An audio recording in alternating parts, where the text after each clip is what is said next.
Welcome back to the Lanterne Rouge Cycling Podcast presented by Zwift. Reminder, first group ride on Zwift with me and Benji tomorrow, a Q&A ride. More on that later. But this is the Bahrain Victorious 2022 preview, a team that had a fantastic year last year. We'll do transfers, their wins, recap last year quickly, as well as what we think they will do this year. A team that overperformed, Benji, like incredible year winning Paris-Roubaix, third in the Vuelta, second in the Giro.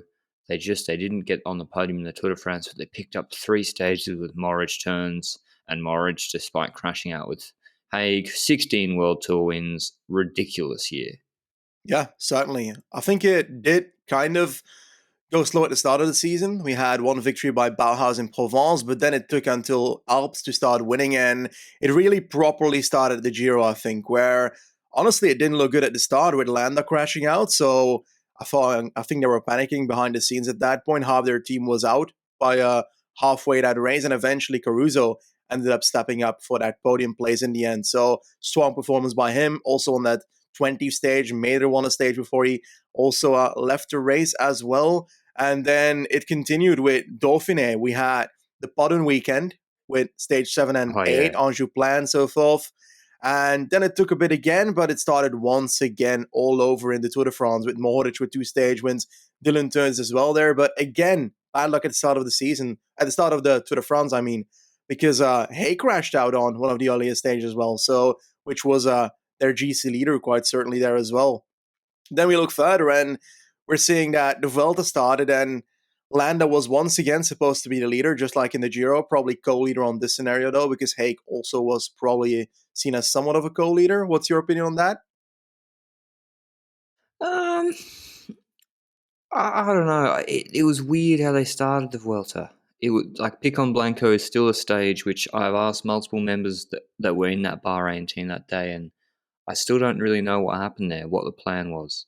And I don't know, Benji. I think they got away from the media scorn Lopez got when Landa abandoned. I don't know why that happened, but they got away from it. I don't know. I think Gino seems to. I don't know. He just doesn't seem to be the guy that wants to be a big leader, but maybe because he just never come out and said that. He probably does internally. But we'll talk about where he should go in terms of Grand Tours if he wants to get that opportunity. But crazy year, 16 World Tour wins. They only won 2 in 2020, 2 World Tour wins, or in 2020, and I think 4 or 5 in 2019. Just unbelievable. Most improved team, and Colbrelli-Roubaix to cap it off. Like, do you think he'll continue that this year, Benji? That's the big question. Is Colbrelli going to be a one-year wonder, or is that who he is now? I think it's going to be very hard to copy the season that he had already with Roubaix and so forth, so he'd need to find a monument once again to win, and it's not that easy to win a monument. You can ask Wout van Aert, for example. But in all honesty, I feel like saying it was a one-year wonder for Colbrelli this year, yes, he had a good season, certainly, but I recall before already that he had some damn good results, and I don't know them by heart, but I checked a few weeks ago where I went through his history, and there were years where he was getting third in Amstel Gold Race and so forth, where he was getting top threes on so many races, and it's just this year that it all turned to be 1% more leading to that first spot instead of the third or fourth spot on races. But one thing he didn't have is, except for the final sprint in Paris-Roubaix, is a sprint. I feel like his sprint has gone down in the last couple of years, and we saw that in 2021 as well, leading to not being able to fight well for the green jersey, as he couldn't top 10 in any proper sprint stage properly, or top 5 at least. So, while he got stronger in the climbing aspect, I feel like he got a bit slower in the sprinting aspect. I know, and they kept focusing, and they're probably going to do it again this year, Benji. They kept focusing on him for bunch sprints. And it's like he's not that good at them, and he's very, very good at other things. Bauhaus is faster. Yeah, Bauhaus at proper World Tour level. I mean, yeah, I think they should just let Hausler do whatever he wants personally. But yeah, incredible year from them. And now onto their transfers. So they have 3 retirees, Kopecky, Seberg, and Valls. I don't think they're major losses. Seberg was part of the lead-up for Bauhaus, but he was part of the lead-up for Greipel, veteran German rider.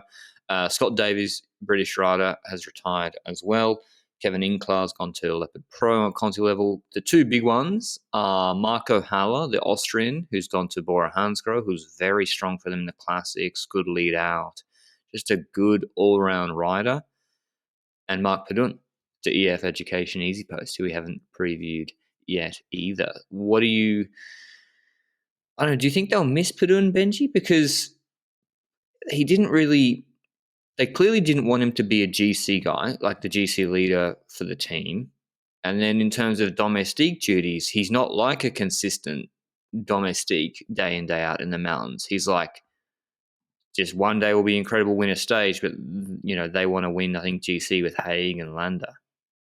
Yeah, I think that Padun can certainly be a valuable asset to a team. So I think they're going to miss him in some areas. But I think for the things he did for Bahrain last year, I think he's replaceable in that aspect. And I think he's replaceable as the domestique that went up the road in the Vuelta, for example, on that stage 20. I think Wout Poels can do the same role, for example.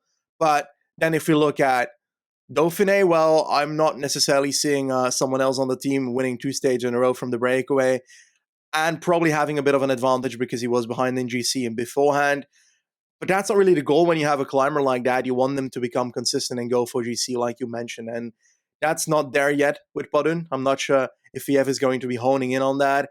I feel like I would rather see him win a Grand Tour stage first before he hones in on the GC aspect, because right now I don't see it at the moment for Mark Padun. But hey, I guess we'll see it in the future. Nonetheless, I don't think it's the biggest loss in the world, even though there's potential there.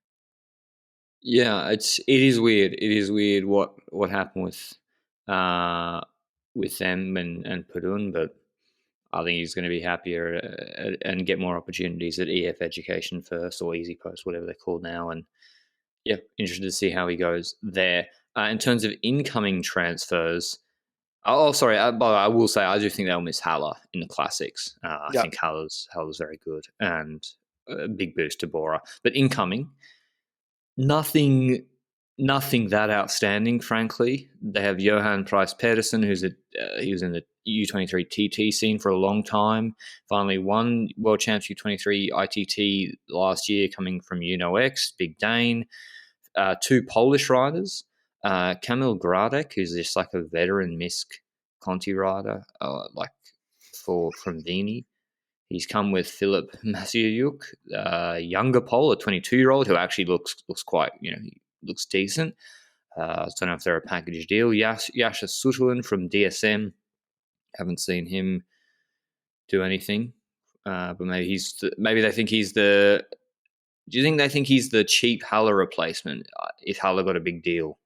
I think if you look at his 2019 from Zuderlin, I think he top 10 D3 there. He can be a domestique on the call races if he can find that old form again. But last year he didn't have that. Although I do think he crashed somewhere last season. Was it not during that same?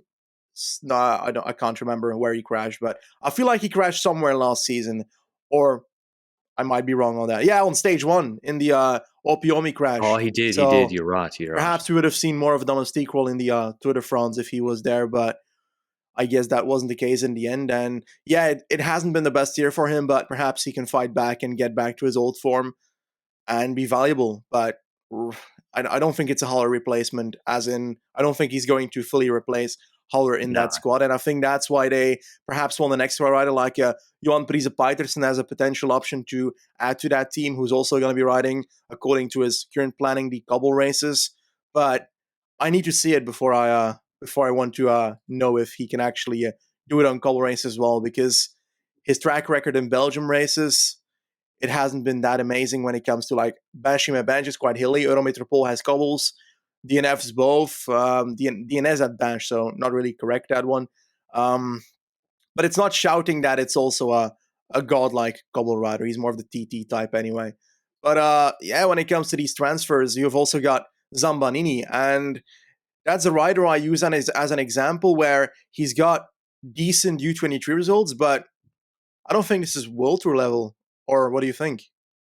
No, it's not. It's not screaming immediate jump up to World Tour level, but he was very consistent in the Italian U23 scene at Belvedere, Piva, just always there or thereabouts, but never winning or even actually getting in the top 3 of any race, but very, very regular top 12s, etc. I don't know. I don't know if he's a sprinter or what sort of rider he is. Most of those races aren't televised. I don't know.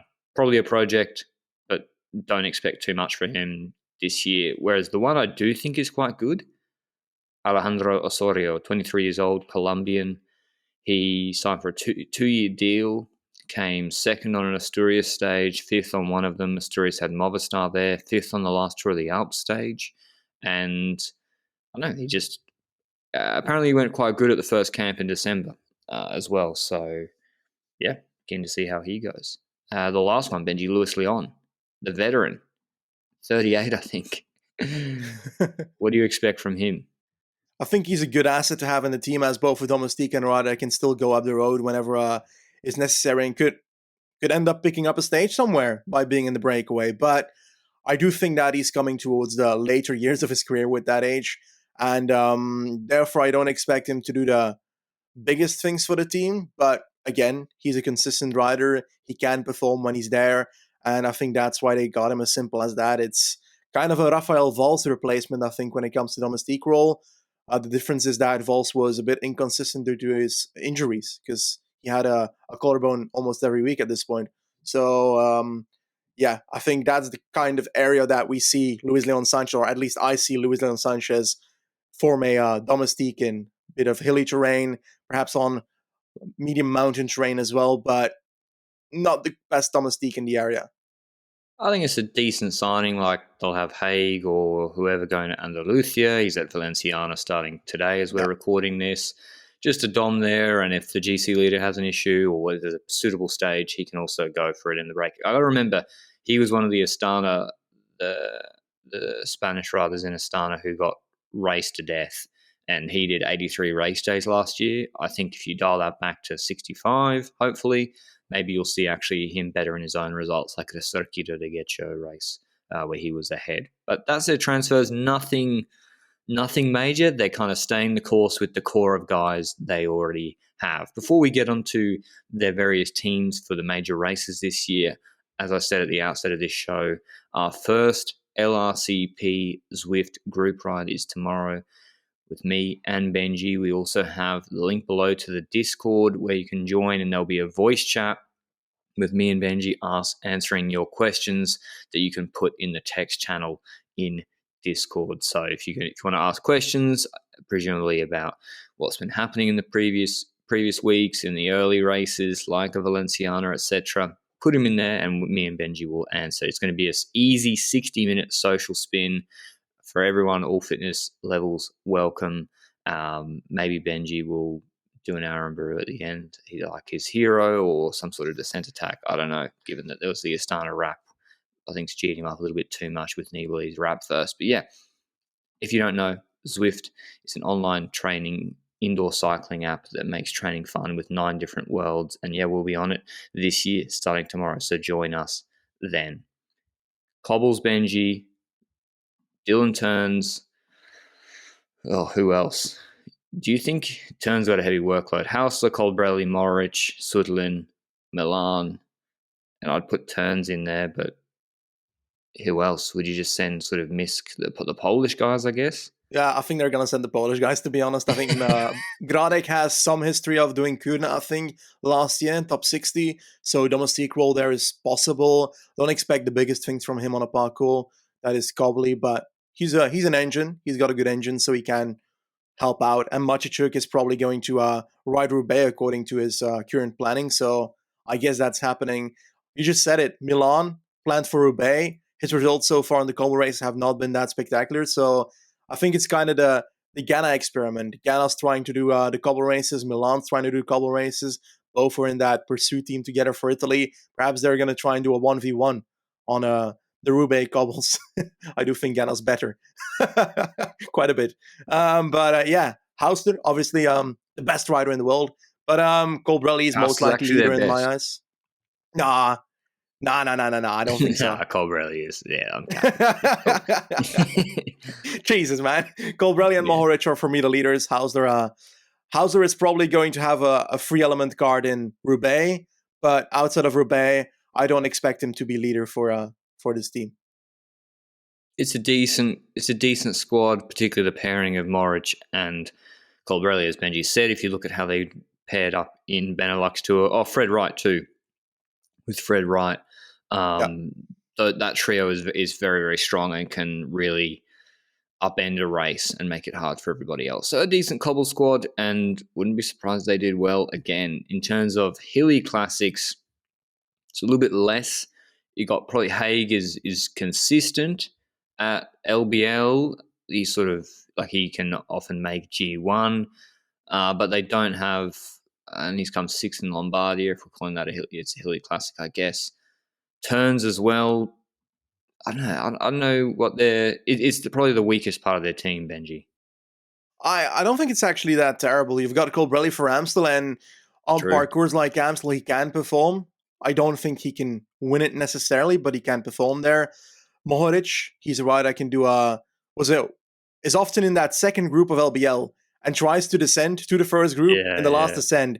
And it sometimes works. I think it worked once in the last few years, but the other times he was just one of the first riders of the second group then. So hopefully at some point we just see it happening again so that he descends from that second group to the first group once again and can sprint with the elite group. Nonetheless, Mohoric is one to watch for this as well. I don't think Colbrelli and Mohoric fit on Mur de Huido. I think that's pure Dylan Turn's territory. Wout Poels has won LBL before, can compete on hilly races, and looks to be riding all three as well this year, so I would expect him to ride it. Sanchez is currently not riding them according to his planning, but that could still change. And I think I recall Luis Leon Sanchez doing decent in Amstel in the last few years, a top 15 somewhere, but I don't know what year and so forth by heart. But I think he can fit in a domestique role quite certainly on this terrain. And then you fill it up with domestiques as well. But it's hard to guess which domestiques they're going to put in that team, to be honest. So I won't bother. Colbrelli's never done Liège. I don't see why he couldn't be competitive with the legs last year. Like, he won that European champs. I know it's Yep. different, but geez, Liège, why not try him at it if he has the same legs? Him, Morich, Haig, Turns, that's a decent squad, as you said. Onto the Giro d'Italia. Now, I heard, speaking of Colbrelli, well, this is what I don't know. Like, whose decision is it not to send Colbrelli to the Giro? Because stage one, it's not a TT for once. And it's a slight uphill finish, like the last 2Ks, like 5%, with a drag beforehand. Big opportunity for Colbrelli to take the Maglia Rosa in a stage on stage one, and he's not doing the Giro, he's doing the Tour. And they're sending, all we know now is at the moment is Landa and Bilbao, so Landa for GC. I would have sent Colbrelli to the Giro, Benji, even if it was for the first week. Yeah, quite certainly, because if you look at the other side of the coin, they're probably going to send him to the Tour de France as currently planned. And you think about that parcours and you're like, okay, the cobble stage fits him. He can do well there. But then you look at the other stage, you're like, okay, the flat sprints, that's not Colbrelli territory. He can't sprint to a top 5 most of the time. And then you think about, well, they're probably going to try and fight for green with him. And I'm like, okay, he's got no chance to win green. So I don't know what he's going to be very useful for. Domestique in some areas, but that's not what you send Colbrelli to a Grand Tour for in a mountain stage and so forth. So yeah, Landa and Bilbao for GC. I think that fits perfectly with the Giro. Landa as GC leader. It's the Grand Tour that he can do well in because the time trial kilometers are limited. I think there's roughly 12 kilometers of a flat TT and then a bit of climbing TT in that final time trial as well. So all in all, it fits him overall. Bilbao, I think they should keep him as backup leader just in case in the initial week and a half, in case something happens with Landa in the same way that it happened in 2021, then you've got that secondary option. And they don't have Caruso on this one, which is, I know. Is it Italian something? Yeah. podium last year. Isn't that illegal? I would say it's so. unbelievable. Yeah, I think so as well. They also don't have. I assume they'll send the two Slovenians, Mohoric and Tratnik, and maybe Novak as well. The Giro, correct me if I'm wrong, Benji does dip into Slovenia for a stage. I think again. one, yes. this year, so I'd expect them to go hunting for breaks or be support for Landa. So I'm thinking Landa, Bilbao, Jonathan Milan, Tratnik, Novak, Moric, and maybe Osorio or Butrago or something. What about Bauhaus, Benji? Isn't it time for him to step up from the Tour de Hungary, Tour de Croatia's, Yeah, and he hasn't done a Grand Tour since the Giro. Yeah, he did Giro 2017, World to 2019. that's a very good point because, like, what Grand Tour are you going to send them to? Not the Tour de France doesn't fit in that No. squad. If we send Colbrelli for your hopeless green jersey hunt, and then you look at the Giro and you think, okay, you've got quite a few flat stages there for sprints. I think 5 or 6. So there's an opportunity there for Bauhaus to try and get a stage. And if all goes well, he might take 2. You never know, but obviously that's perhaps high hopes. Nonetheless, that would also allow Hauser to be in the Giro because he'll be in the lead-out train, right, as well. So you're starting to fill up a team with a sprint train then, and the Giro is the only Grand Tour of the 3 that I think it really fits in. Yeah, I think Bauhaus Vuelta would make sense, I guess. But then they'll be wanting to go to the Yeah. Vuelta with a strong squad for GC, one would think. Depends on how the tour goes, but I don't Mm-hmm. think they'll send him to the Giro, Bauhaus. But yeah, it is an opportunity, maybe for him to try and step up. Maybe he can't. I don't know. Pernsteiner they re-signed. I don't know which Grand Tour they'll send him to. Giro would make the most sense as a domestique. Yep. Tour de France, Haig, Maida, Colbrelli, Caruso, and probably Moric again. While Pulse. Poles turns strong squad. We've got a full squad already, basically. That's very 8 riders. any of them could win a stage. Like Yeah. it's a strong squad. Now, we do look at Alanda, who's already ridden the Giro. So is he going to play a role in GC then? I would doubt it, personally. I'd expect it to be the likes of a Caruso and a Haig. Combining that, Haig most likely end up being that. Or Meder, and that's the one I want to talk about because I feel like there's potential there. He's good into the Swiss, which is these longer climbs, which is these higher climbs in altitude. And he's good as a time trialist as well. Combine that, and you've got the Tour de France 2022 parkour kind of. So you see options where Meder's the number 1 guy. I think for them to get a good GC result, they have to use 2 leaders. Maiders can be kind of the attacking one. I think like the stage how they played the Vuelta was perfect in stage 20. That's the blueprint. And if they want to get Haig or Maida on the podium of the Tour de France, okay, let's just assume for present purposes that's going to be their goal. That Roglic and Bogacci are going to be pretty difficult for either of them to beat. But then they're playing for third against who, Benji? Bernal's out against Carapaz, Mars, Kelderman, O'Connor sort of guys. Yeah, I think that's how they're going to do it. They're going to use those 2 as attacking options, and then say that one of them gets ahead of the other in the third week, then the other will fall into more of a domestique role, one would think. But yeah, I think Mader's good enough to podium the Tour. He's still developing. I think top 5. Podium is high for me. The TT's not good enough, you don't think? I think just in general, his level is not on the level of someone that can podium for me yet. Yeah, you're right. Like if Mars brings his Vuelta form of last year, which is a big if, he'll be difficult to. What about Caruso? He podiumed last year, but I think he's going to most likely fall into a domestique role earlier than later in this parkour. Like, yes, he's a very consistent climber, but the Giro level last year was not on the level of Pogacar and so forth.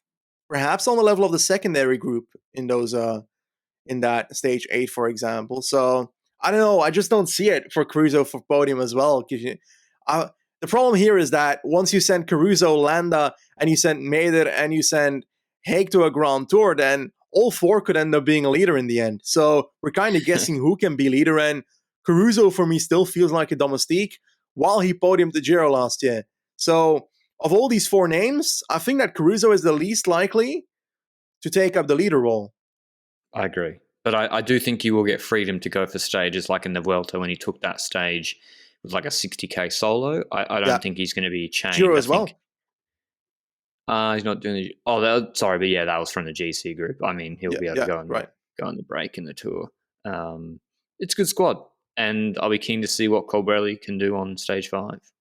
Yeah, what do you expect of stage 5 with Mohoric and Colbrelli? Do you think that once you've got 4 leaders in the peloton and 2 of them Yeah, I get in know. trouble in different groups, what are you going to do? You've got Bulls can't solve it all for them. Turns perhaps the rider that stays behind to try and help out the riders. But if you send Colbrelli and Mohoric for the stage, then Landa will be drowning in the cobblestones behind.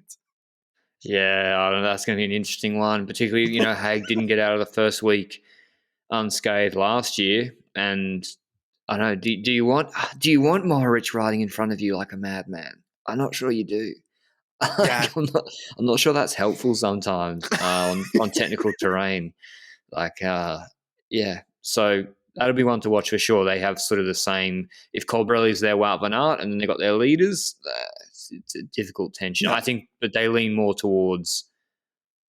No, you go for the stage, Colbrelli, because they are not going to have an out-and-out favourite for the Tour. Vuelta, Landa, Haig probably, Maida, and then Tratnik, I don't know. It'll be whoever feels like it. Yeah. And then Lombardia, no idea. What about 16 is too many, Benji. I cannot set the over. It's the R over under at 15.5. I'm going to set World Tour wins over under at 11.5. Okay. I think they're going to go. They're going to go under this year. It won't be as good as last year, in my opinion, quite certainly. I think they're still going to win, but I'm going to put it under. Why not? Depends, like if Maida picks up 2 and then Yeah. Colbrelli 2, but Colbrelli's just not been a The prolific problem World Tour is, level winner. Mader went from breakaway guy to GC guy, and now he I can't know. go into breakaways as easily. So that's one hit when it comes to the victories, and you've got the same hit when it comes to Caruso in the start of a Grand Tour. So Yep. he's going to need to lose time before he gets in the breakaway. Haig is a GC rider, Lando's a GC rider. Turns is the only Yep. one in their Tour de France squad with Mohoric who can go in breakaways and win stages. Colbrelli perhaps as well. So perhaps I'm wrong in that aspect. So 3 riders there, but you got to keep some riders with your leaders in the Grand Tour, unless you're going to keep all 4 leaders together. 11.5. But yeah, I don't know. I don't know. I'm going to take the under. I'm going to take the under 2, Benji, on 11.5. That's a lot. Okay. 11's a lot. And like 11 Yep. with some Grand Tour podiums, that's still a really good season. But 16 Yep. World Tour wins with a monument with 2 Grand Tour podiums is an outrageous season. So yeah, I'm taking the slight under on that one. Hot takes, Okay. Benji. I'll start off. Haig podiums, Tour of Vuelta. That's just locked. Lock that in. And Landa wins Giro without winning a God. stage. Without winning a stage. Okay. I think Gino Mader, I want to say top 5's the Tour, but that's not a hot take, really. And I don't think he's going to podium, but if I don't say podium, then people are going to complain that my take is not hot enough. Exactly. So I'm going to say that he will top 4 the Tour de France in the middle, so that it's slightly hot, not cold, and people can judge whether that's hot enough or not. Hauser will podium Roubaix, as always.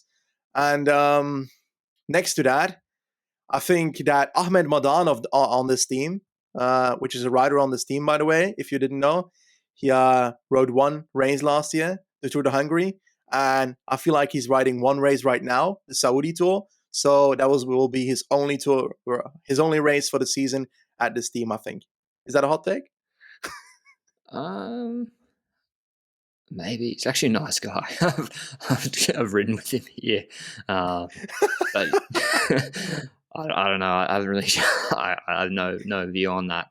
My hot take is that Colbrelli doesn't win a World Tour race. I think he or she to the next year and just no. I don't. I'd be surprised. I don't know. That's my view. Maybe one, or Yeah. okay, he might get one at a random Swiss finish against Patrick Bevan in a sprint, but Mm-hmm.